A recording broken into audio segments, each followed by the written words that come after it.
नमस्कार, मी प्रीती खंडागळे. मी सध्या ठाण्यातील कळवा या भागात आहे.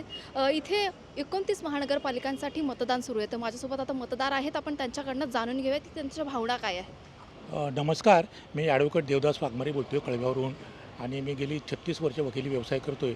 पण यावर्षी कळव्यामध्ये सर्वच प्रभागांमध्ये चांगली व्यवस्था केलेली आहे. जे इलेक्शन अधिकारी आहेत त्यांनी खूप चांगलं काम करत आहेत. पर्टिक्युलरली आपल्या आर ओ आहेत ज्या पाटील मॅडम, त्या खूपच त्यांनी चांगलं जातीनं लक्ष घातलेलं आहे. आणि मी आता तिथं सह्याद्री शाळेत आलो आहे. तिथं उद्याच्या जी काउंटिंगची व्यवस्था आहे ती अतिशय व्यवस्थित केलेली आहे. आणि सकाळपासून सुद्धा सगळ्या मतदान केंद्रांवरती चांगली व्यवस्था केलेली आहे.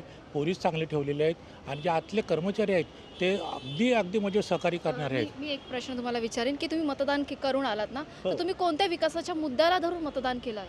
विकास असा आहे की काय 8 वर्षानंतर महानगरपालिकेत निवडणूक होते आणि प्रॉब्लेम असा झाला ना, खरं म्हणजे फेरीवाल्यांनी आमचा जीव धोक्यात आणलेला आहे. का भांडुपला डिसेंबरमध्ये जो अपघात झाला बसच्या ड्रायव्हरचा, तो फक्त आणि फक्त फेरीवाल्यांच्या ह्याच्यामुळे झालेला आहे. त्यामुळे जे फेरीवाल्यांचा गोंधळ आहे तो कळवामध्ये कमी झाला तर बरं होईल.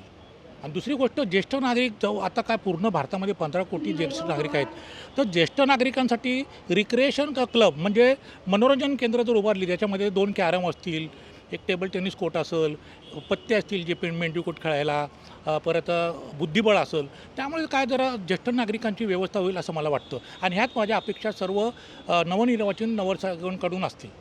काय सांगाल जनतेला? इतर काही तास शिल्लक राहिले, त्यांना आव्हान तुम्ही काय करणार मतदान करण्यासाठी? खरं म्हणजे हा आपला संविधानिक अधिकार आहे.